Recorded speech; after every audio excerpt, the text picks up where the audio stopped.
Welcome back to Culture Voice Reviews. Welcome back to the channel. Thank you so much for tuning in on this video. Thank you so much for being a part of this video right here. If you enjoy what we do here, please consider subscribing. Please consider becoming part of the family and helping us navigate these YouTube streets as we try to reach our channel goal of 4,000 subs. So without any further ado, CM Punk. CM Punk returned to WWE about 2-3 weeks ago at Survivor Series 2023, and he's been the talk of the town ever since. Wrestling is far more entertaining with CM Punk around, with CM Punk within the wrestling bubble. And hey, we out here just enjoying the ride, trying to see where he's gonna go from here and how long is he gonna last in WWE before he gets into some sort of trouble again. So, without any further ado, we're checking out a video from Partsfunknown. Please consider subscribing to them. They're also good guys. And yeah, so checking out their video they recently released called 10 times that CM Punk shot on WWE. So, without any further ado, let's get into it. After almost 10 long years, CM Punk made his WWE return at the closing moments of Survivor Series 2023. And on the following episode of Raw, he announced he feels like himself again. He's back with his family. CM Punk is home. Like, that sounded like the most during his entire first promo back. I understand like his time was cut and everything because like he was at the very tail end of the show, only had like 6 minutes to like talk and anything, but he sounded so produced. He sounded like The Rock sounded when he first returned. So yeah. CM Punk return confirmed. But also, didn't you hate WWE and everything it stood for Money all and those spite. 10 years, and you said it nearly killed you, and no matter who's in charge, it'll always be the same toxic corporation. You did, Punk. Money and spite. You did say all those things. I'm Ollie Davis, hailing from Partsfunknown, and this is Every Time CM Punk Shot on WWE. Before we count these down, give that subscribe button and go to sleep for loads more wrestling lists and game shows. And check us out on patreon.com/WrestleTalk, where there's even more exclusive content. Twitter, June 12th, 2011. I know what you're thinking. June 12th, 2011, but CM Punk walked out on WWE in January 2014. That's because he was publicly shooting on the company before he left. Hell, even before the pipe bomb promo that made him the mayor of Shootingville, Shootsville. Stone Cold Steve Austin had appeared on Raw the week earlier to announce the winner of Tough Enough, and turned up on the following episode in a backstage segment with CM Punk. An often booked dream feud with Stone Cold, he likes a few pints, and Punk, he does not. He likes Coca-Cola. Punk tweeted the day before that segment, "Why does something tell me that even though WWE will have Steve Austin and CM Punk under the same roof tomorrow, they'll f*** it up." Honorable mention. The Pipe Bomb promo, June 27th, 2011. CM Punk's Pipe Bomb is one of the most legendary... This is one of the best promos like of the modern era. It brought like so many people back into wrestling when WWE was essentially extremely uncool and like basically their fan base were dying out. Like seriously, the average WWE fan is like was in his 40s. So many people were brought back to wrestling by this promo. Moments of all time, not just catapulting Punk into mainstream fame, but also forcing in a whole new era of WWE. It's only getting an honourable mention here, though, as it falls into the worked shoot category, with Punk being given permission by WWE to speak his mind on air. It led to him calling out everyone from Vince McMahon to Stephanie McMahon to Triple H to John Laurinaitis, who most fans wouldn't have even been aware of at that point, and built one of the best shows WWE has ever put on. Money in the Bank 2011. The Art of Wrestling podcast, November 27th, 2014. If this was this podcast like broke the internet at the time, CM Punk shot down everyone, like guns blazing, went for everyone's throat when it was on was it Colt Cabana's podcast. It's a pity though that at the end the evil corporation won and these two people are no longer friends. Ranked list, this would be number one. CM Punk's tell-all appearance on Colt Cabana's Art of Wrestling podcast, listing all the reasons he left WWE, is probably the most impactful wrestling shoot interview ever recorded. 10 months after Punk walked out of WWE, CM Punk shot on everyone. He accused The Shield of not asking enough questions, while also claiming to have invented them. Alleged Ryback tried to shorten his life. Claimed WWE doctor Chris Amman failed to treat Punk's staph infection. Claims which led to a lawsuit that would destroy Punk's friendship with Cabana. And that Triple H and Vince McMahon conspired to fire him on his wedding day. He alleged working at WWE was seriously damaging his health, and that he was resentful he wasn't given the same movie, sponsorship, and WrestleMania main event opportunities as part-time stars like The Rock and Brock Lesnar. Sports Illustrated, Extra Mustard, April 10th, 2015. Never heard of this one. His Cabana podcast, Punk announced he'd be fighting in the UFC. Oh. Didn't go too well, but that meant he had to do promotional media interviews where there was only one thing anyone ever wanted to talk about. In April 2015, he spoke with Sports Illustrated where he called... This is the interview where he got so annoyed with the presenter that he straight up just almost buried him. Started drinking his coffee. WWE's backstage atmosphere shark-infested, political, and cutthroat, specifically referencing how he'd been told to wrestle 3 weeks after knee surgery. Rolling Stone, August 10th, 2015. One of Punk's more self-aggrandizing catchphrases was "best in the world," but apparently that's not enough to make it in WWE, as he told Rolling Stone in 2015. It doesn't matter if you were the best, there's slimy backstage politics, there's always somebody trying to undercut you. Rosillo and Cannell Show, June 28th, 2016. As modern-day philosopher Justin Bieber once sang, "Never say never." Punk tried to adhere to the Biebs' advice in an appearance on the Rosello and Cannell Show in 2016, but you can feel his WWE hate got the better of him by the time he finished the sentence. When asked about a potential return to pro wrestling, he said, "No, I don't think so. But, it is one of those never say never things. I just like to cover all my bases just so some internet dweeb isn't going to be like, you said you'd never wrestle again. WWE? No, absolutely not. I guess that makes me an internet dweeb. Post and Courier, July 2nd, 2016. Still shooting on WWE 2 years after he'd left, he told Mike Mooneyham from Post and Courier in 2016, "Back in 2011, my contract was up, and they were trying to re-sign me for lowball figures. That's what they do to the guys. They're indentured servants. They try to pay them the smallest amount of money you can possibly pay them. There's no health insurance. You're responsible for your own travel, hotel and food on the road, and home once a day. Maybe." MMA Fighting, November 27th, 2018. By 2018, with a rising pre-AEW indie scene, Punk admitted he was happy for pro wrestling. He still hated WWE, though. Speaking to Mark Raimondi of MMA Fighting in 2018, Punk said, "I think we live in a time now where WWE is not the end-all, be-all. I don't think it has been for quite some time." He went on to talk about how few stars WWE have created since he left. "It's amazing. The more time the show gets, the less time it really seems they develop new characters." Source and Shram, April 10th, 2019. One of Punk's closest friends in WWE was Kofi Kingston. They won the tag titles together and, more importantly, played Xbox on the road on CM Punk's bus. In an interview with Source and Shram the night after WrestleMania 35, he celebrated Kofi Mania, but said it should have happened 10 years earlier when Kofi was getting pushed the first time. He also said that Shane McMahon's Best in the World moniker was a shot at him from WWE.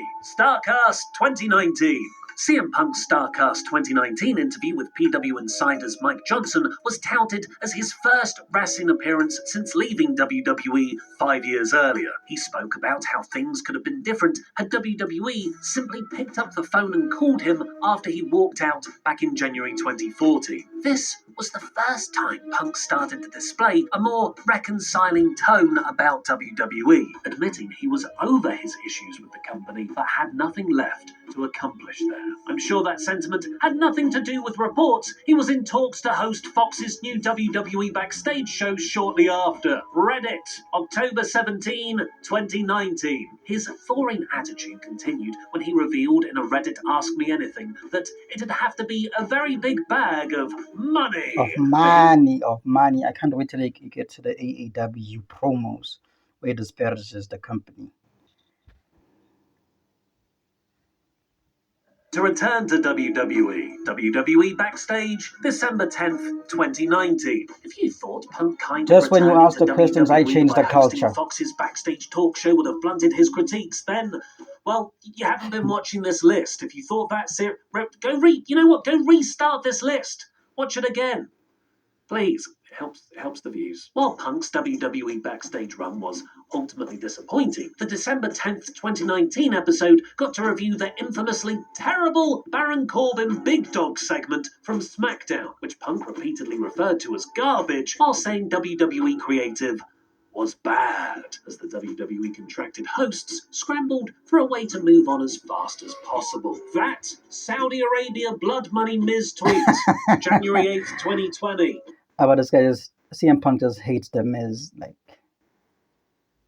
he just hates the Miz. I understand why, because he feels or felt that all the opportunities Miz got, the WWE title reign, the WrestleMania main event, he should have gotten it before Miz, but that was uncalled for.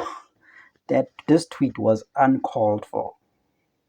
There had been long-running tension between The Miz and CM Punk, with Punk publicly expressing how much he thought The Miz sucked. This boiled over when The Miz asked on Twitter if he had changed the culture in reference to CM Punk's first WWE Backstage appearance, to which Punk replied by going straight for the nuclear option, tweeting, "Go suck a blood money-covered dick in Saudi Arabia, you f***."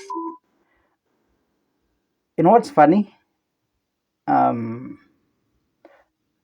I think the first Saudi show for 2024 is in January, and most likely Punk is going to be booked on that show.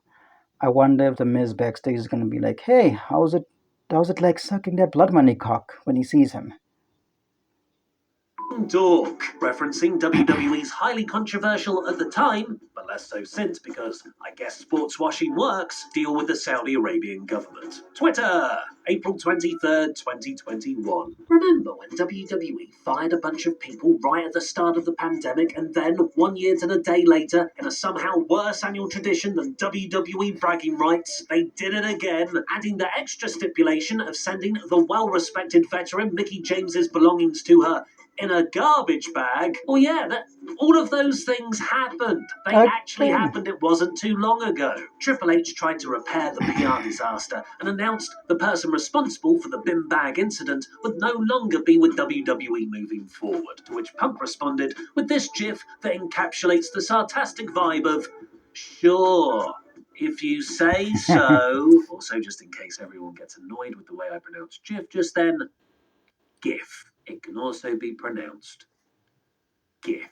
Although the inventor of the GIF calls it the GIF, so, he would know, wouldn't he? The First Dance, AEW Rampage, August 20th, Where the AEW part. 2021. CM Punk's AEW debut in Chicago was one of the most magical nights in that company's, nay, in pro wrestling's history, and Punk took that opportunity to get a couple of shots in at WWE in his first promo, saying, "I was never going to get healthy physically, mentally, spiritually, or emotionally staying in the same place that got me sick in the first place." He continued, saying he left pro wrestling when he went to WWE, and the WWE stamped the passion out of him. AEW First Dance press conference, August 20th, 2021. Punk got a few more shots in at that same show's press conference, where he compared his debut that night to some of the other biggest nights in his WWE career, saying, This felt more organic.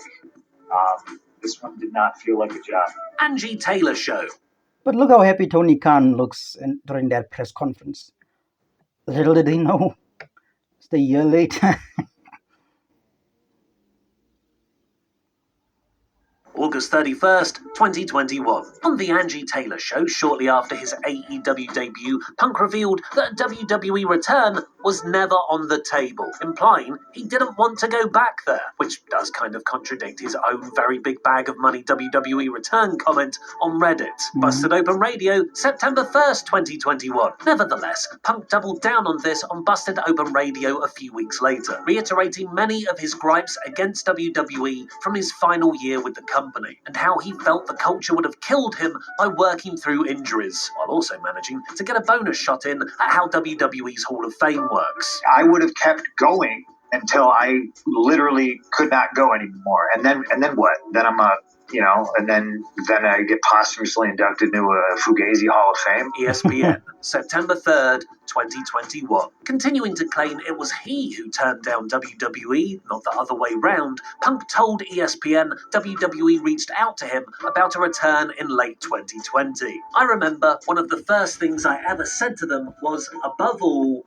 don't play games. And they played games. Some things never change. When you enter a conversation with people you have a past with and you know who they are, how seriously can you take it? I know exactly who they are, and they just continue to prove it. I'm trying to be as diplomatic as I possibly can. The MJF promo, November 25th, 2021. In AEW, CM Punk found his pipe bomb equal... Oh,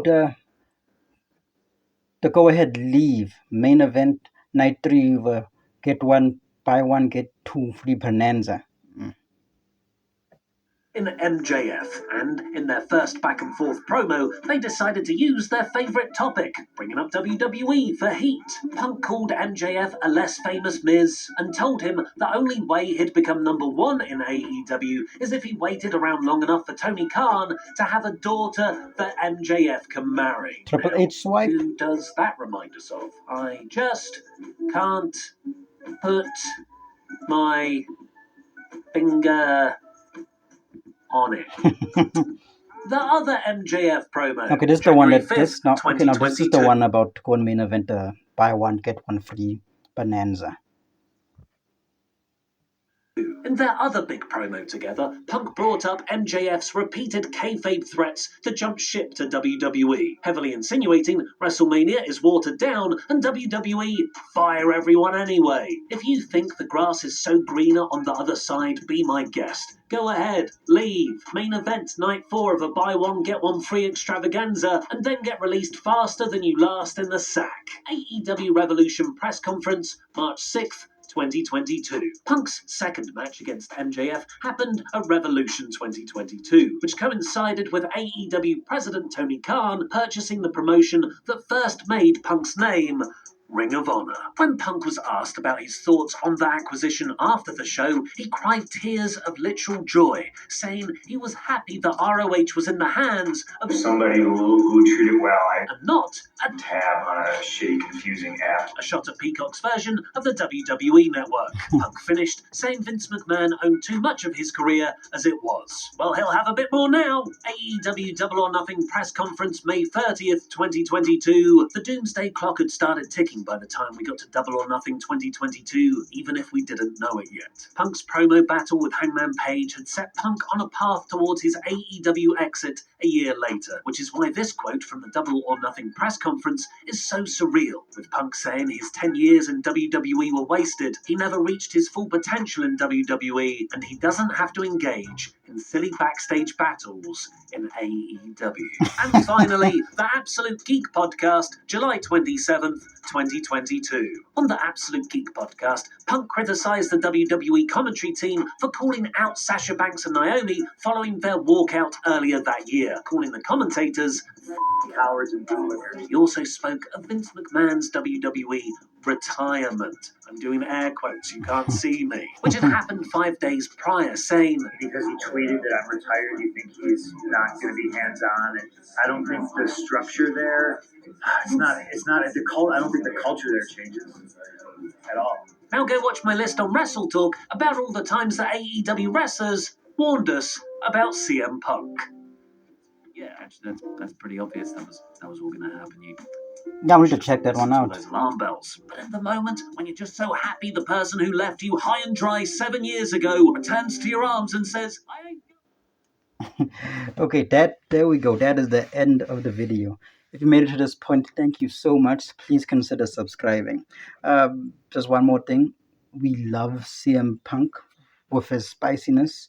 And even though everything now seems a little bit hypocritical, and that the current WWE run is basically just off of spite and just for money, we will enjoy it either way until it ends.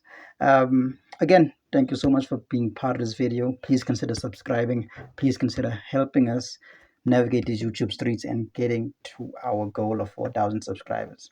Thank you so much for tuning in. See you next time.